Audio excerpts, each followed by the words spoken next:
এইভাবে জলের মধ্যে নিয়ে নেব।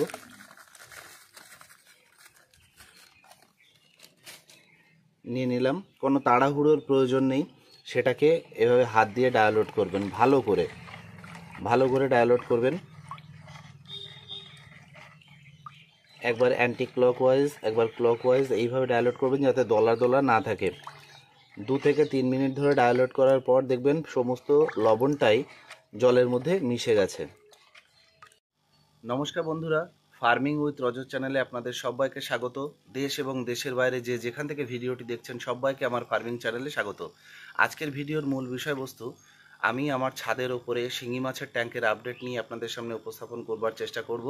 অনেক দিন পর, বহুদিন পর আপনাদের সামনে, প্রায় 1 থেকে 1.5 মাস পর এই ট্যাঙ্কের আপডেট আপনাদের সামনে উপস্থাপন করব।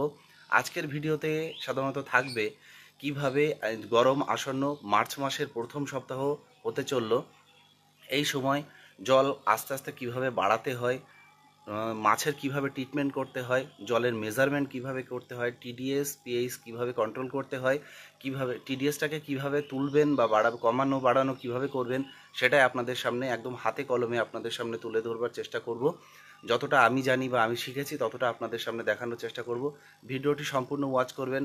যারা নতুন তাদের ক্ষেত্রে একটা গুরুত্বপূর্ণ ভিডিও হতে চলেছে। আশা করছি আপনারা অনেকেই তথ্য পাবেন এই ভিডিও থেকে, কিভাবে মাছের ট্রিটমেন্ট করতে হয় এবং আমার মাছ 1 থেকে 1.5 মাস পর কেমন তাদের গ্রোথ নিয়েছে দেখানোর চেষ্টা করব। যদিও এখন দিনের বেলায় খাওয়া ধরেনি, তবুও আপনাদের সামনে দেখানোর চেষ্টা করব। সকলে ভিডিওটি ওয়াচ করুন। আপনাদের সামনে একটা সুন্দর গুরুত্বপূর্ণ ভিডিও হতে চলেছে। এই গরমে শিঙি মাছের ট্যাঙ্কে কিভাবে প্রিপারেশান নেবেন, কিভাবে শিঙি মাছকে ভালো রাখবেন, সুস্থ রাখবেন, ইচ অ্যান্ড এভরিথিং। সকলে দেখতে থাকুন। বন্ধুরা, এই আমার শিঙি মাছের ট্যাঙ্ক, এটা ছাদের ওপরে। আপনারা জানেন আমি প্রায় দীর্ঘ 1-1.5 মাস পরে এই মাছের আপডেট আপনাদের সামনে উপস্থাপন করছি। প্রথমেই বলে রাখি, আপনারা বুঝতে পারছেন আমি 8 থেকে 10 ইঞ্চি জল রেখেছিলাম, সেটা কিন্তু আর 8 থেকে 10 ইঞ্চি নেই। এখানে জল বর্তমানে আছে 1.5 ফুট, প্রায় 1.5 ফুটের একটু বেশি হবে, 1.5 ফুটই ধরুন। এটা মার্চ মাসের প্রথম সপ্তাহ, সেই কারণে জল আস্তে আস্তে আমি বাড়িয়ে দিয়েছি। একটু বাড়াতে হবে। এবার প্রায় 2 ফুটের কাছে নিয়ে যাব আর 15 থেকে 20 দিন পর। আপনারা যারা জল এইভাবে আস্তে আস্তে বাড়াবেন, যেহেতু গরম প্রায় এসেই গেল, সেই কারণে জল বাড়াতে হয়। তাই জল বাড়াতে হয় মানেই এই ভুলটা করবেন না যে আজ আমার ট্যাঙ্কে প্রায় 7-8 ইঞ্চি জল রয়েছে, 2 ফুট বাড়াতে হয় বলে একই দিনে 2 ফুট বাড়িয়ে দিলেন। এরকম করবেন না। শিঙি মাছ কিন্তু খুবই সেন্সিটিভ মাছ, আপনারা জানেন। সেই কারণেই যেটা করবেন ভেবেচিন্তে বুঝে শুনে এই কাজটি করবেন। প্রথম দিনে 6 ইঞ্চি বাড়ালেন, তারপরের দিন 4-5 ইঞ্চি বাড়ালেন। এইভাবে একদিন বাড়াবেন তো 2 থেকে 3 দিন আবার বিরত দেবেন। আস্তে আস্তে 1 সপ্তাহের মধ্যে জলটাকে জায়গায় নিয়ে চলে আসবেন। সে জায়গায় 15 দিন হলেও কোনো অসুবিধা নেই। আজকের ভিডিওর মূল বিষয়বস্তু যেটা, আমি জলের টিডিএস কিভাবে মেজারমেন্ট করি বা আমার জলের বর্তমান বোরেল ওয়াটারের কত টিডিএস, সেটাকে আপনাদের সামনে তুলে ধরব। আমার কলের জলের টিডিএস 320 থেকে 350 এর মধ্যেই থাকে। সেটাকে আমি 500-তে নিয়ে যাব। কিভাবে নিয়ে যাব সমস্তটাই আজকের ভিডিওতে থাকবে। আশা করছি সম্পূর্ণ ভিডিওটি ওয়াচ করবেন, তাহলে ভিডিওটি বুঝতে আপনাদের সাহায্য হবে। আর যারা টিডিএস কী বা টিডিএস কীভাবে বাড়াতে হয়, মাছের টিডিএসের উপকারিতা কী, শিঙি মাছের টিডিএস কতটুকু লাগে, সমস্তটাই আজকে থাকবে। সম্পূর্ণ ভিডিওটি ওয়াচ করবেন, আশা করছি আপনাদের বুঝতে সাহায্য হবে। চলুন তাহলে টিডিএস কীভাবে বাড়াতে হবে দেখে নেওয়া যাক। প্রথমে আমি একটা বালতি নেব, তারপর এই ট্যাঙ্কেরই জল নিলে সুবিধা হবে। প্রায় লিটার 4 জল আমি এখানে তুললাম, দেখতেই পাচ্ছেন। এই লিটার 4 জল আমি তুললাম। এখানে আমি টিডিএস কীভাবে বাড়াবো আপনারা সঙ্গে থাকুন। এই হচ্ছে মোটা দানার যে লবণটা বাজারে পাওয়া যায়, গরুতে খায় যে লবণটা আমরা সেই হিসেবে পরিচিত, প্রায় 3 টাকা 4 টাকা কেজি, সেই লবণটাকে আপনারা নিয়ে নেবেন। সেই লবণটা প্রয়োজন মতন আপনার যতটুকু টিডিএস প্রয়োজন। কিভাবে মাপবেন দেখুন, এইটা 500-র একটা প্যাকেট। এখান থেকে আমি 3 ভাগের 1 ভাগ নিয়ে নেব, এইভাবে জলের মধ্যে নিয়ে নেব।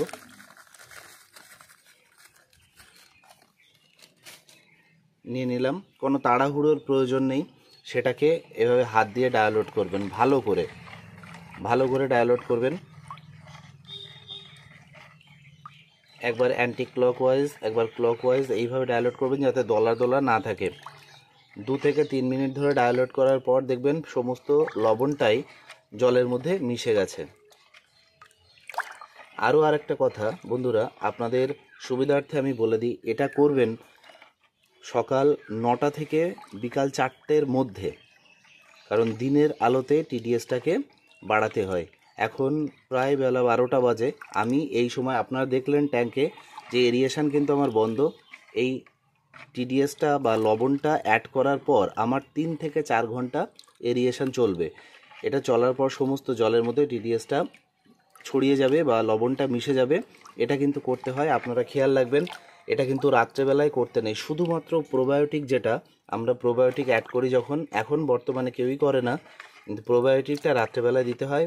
মোলাসেস বলুন, টিডিএসের জন্য লবণ বলুন, বা পিএইচ বাড়ানোর জন্য চুন গোলা জল বলুন, সবটাই কিন্তু দিনের আলোতে দিতে হয়। এটা সকাল 9টা থেকে বিকেল 4টের মধ্যে, এই সময় থাকবে ফুল এরিয়েশন। লবণটা গোলা শেষ, 2 থেকে 3 মিনিট নাড়ানোর পর লবণ পুরো গলে গেছে, এর মধ্যে একটু দানা নেই। এবার চলুন কিভাবে মেশাতে হবে সেটা আপনাদের দেখাচ্ছি।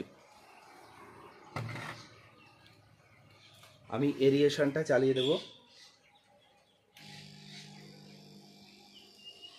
দেখতে পাচ্ছেন ফুল এরিয়েশন চলছে। আপনাদের বোঝানোর জন্য একদম হাতে কলমে আপনাদের সামনে আমি তুলে ধরবার চেষ্টা করছি। ফুল এরিয়েশন চলছে। এরিয়েশন চলার পর যখন আপনি টিডিএস অ্যাড করবেন, তখন যেন ফুল এরিয়েশন আপনার সাপোর্ট থাকে 3 থেকে 4 ঘন্টা। এইবার দেখুন এই লবণ গোলা জলটা আমি ঠিক এই এরিয়েশনের আশেপাশে দিয়ে দিলে কি হবে, জলের চারিদিকে ছড়িয়ে যাবে।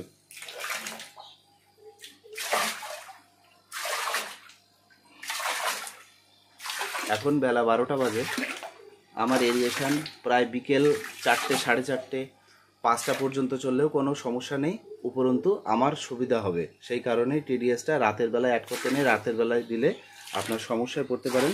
খবরদার রাতের বেলায় অ্যাড করবেন না, দিনের আলোতে অ্যাড করবেন।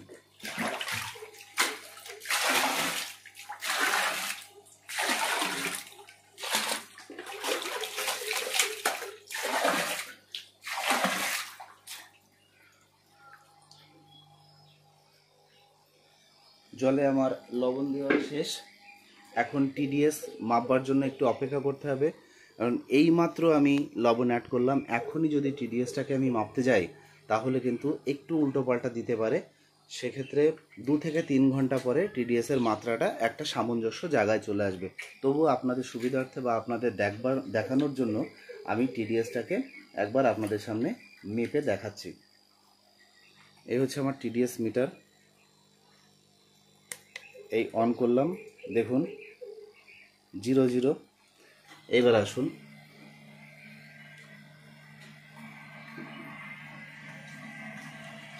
$490, 500 ছাড়িয়ে গেছে, একটু আপ ডাউন করবে। এখন আমি চারি প্রান্ত আপনাদের সামনে মেপে দেখাচ্ছি। দেখুন 510, কোনো জায়গায় 490, 570, এরকম একটা ভেরিয়েশন আসবে। তবে 2 ঘন্টা পর বা 3 ঘন্টা পর এটা কিন্তু 500-এ দাঁড়িয়ে যাবে, কারণ আমি আমার জলের মাপটা জানি আর কতটুকু লবণ লাগবে সেটাও জানি। দেখুন 0, 520, 519, এর মধ্যে আপ ডাউন করছে। আর 2 ঘন্টা পর এটা কিন্তু একটা জায়গায় স্থিতিশীল জায়গায় চলে এসে 500-এ দাঁড়িয়ে যাবে। তার যদিও কম বেশি হয়, তবু আমি সেখানে আবার মেজারমেন্ট করে হয় জল বাড়িয়ে বা লবণ অ্যাড করে একটা জায়গায় নিয়ে এসে 500, 550 মতন রাখার চেষ্টা করব। যেহেতু আমার মাছ একটু ছোট, বড় এই 500-র উপরে টিডিএস শিঙি মাছে রাখতে নেই। আমি প্রায় 3 থেকে 3,500 মাছ লাইনের মাছ ছেড়েছিলাম। আজ বর্তমানে তারা 1000 লাইন, 800 লাইনের কাছাকাছি রয়েছে। সেই কারণে আমার টিডিএসটাকে 500-র কাছাকাছি নিয়ে আসার চেষ্টা করলাম। আশা করছি নিশ্চয়ই বুঝতে পেরেছেন। বন্ধুরা, আজকের ভিডিওটা কেমন লাগলো অবশ্যই কমেন্ট সেকশানে জানাবেন। আর নতুনদের পক্ষে খুবই গুরুত্বপূর্ণ ভিডিও, এটা সম্পূর্ণ দেখবার জন্য অসংখ্য ধন্যবাদ। কিভাবে টিডিএস মেজারমেন্ট করতে হয়, কিভাবে টিডিএস বাড়াতে হয়, কিভাবে জল তুলতে হয়, সবটা আপনারা দেখলেন।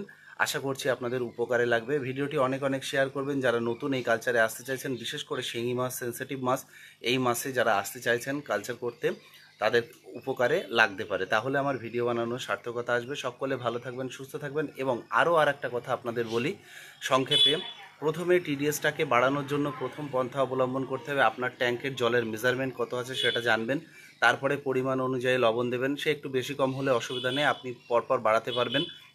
আর যারা নতুন কালচার করছেন তাদের যদি 300 টিডিএস থাকে, একবারে 500 না করে, যদি মনে করেন আজ 400 করলাম, 100 করলাম, 400 হলো, আবার 2 থেকে 3 দিন ছাড়া ছাড়া করে আবারও 100 বাড়ালাম, তাহলে কিন্তু খুবই সুবিধা হয়। আমরা জেনে গেছি আজকে প্রায় 3 থেকে 4 বছর এই কালচারের সাথে যুক্ত, তাই আমাদের একটা মাপ এসে গেছে বলে একবারেই আমি 200 করতে পারলাম। আপনারা যদি ধীরে ধীরে বাড়ান তাহলেও কিন্তু কোনো অসুবিধার সম্মুখীন হবে না, উপরন্তু ভালো হবে। আরও আরেকটা জিনিস, যখন টিডিএসটা বাড়াবেন তখন বেলা 10টা থেকে বিকেল 4টের মধ্যে করবেন এবং এরিয়েশন ফুল সাপোর্ট রাখবেন। 3 থেকে 4 ঘন্টা যেন ভালোভাবে এরিয়েশন চলে সেই ব্যবস্থাটা রাখবেন। আর জল কিভাবে তুলতে হয় সেটাও আমি সংক্ষেপে বলি। যদি 7 থেকে 8 ইঞ্চি বা 1 ফুটের নিচে জল থাকে, আপনারা 1 ফুট জলকে 3 দিনে তুলবেন। তাহলে এটা কিন্তু জলের, যেহেতু শিঙি মাছ খুবই সেনসিটিভ মাছ, একটু ভুল কিন্তু এদিক ওদিক করলে সমস্যা আসতে পারে। তাই 1 ফুট জলকে যদি 3 দিনে তোলেন তাহলে কিন্তু এই মেজারমেন্টটা আরও বেশি আসবে। আর সেই জলটা পরপর দিনে তুলবেন না, আজ তুললেন 2 দিন বাদে আবার তুলবেন, 2 দিন বাদে আবার তুলবেন। এইভাবে যদি করেন, গরম আসতে চললো, আপনার ট্যাঙ্কে 2 ফুটের ওপরে শিঙি মাছের জল কোনো মতেই রাখার দরকার হয় না, আমি রাখি না। সকলে ভালো থাকবেন, সুস্থ থাকবেন। পরবর্তী ভিডিওর জন্য অপেক্ষা করবেন। পরবর্তী ভিডিওতে আপনাদের থাকবে কিভাবে মুরগির বাচ্চাকে ভ্যাকসিন করতে হয় এবং প্রথম সপ্তাহের ট্রিটমেন্ট। সকলে ভালো থাকবেন, সুস্থ থাকবেন, চ্যানেলের সাথে থাকবেন। নমস্কার।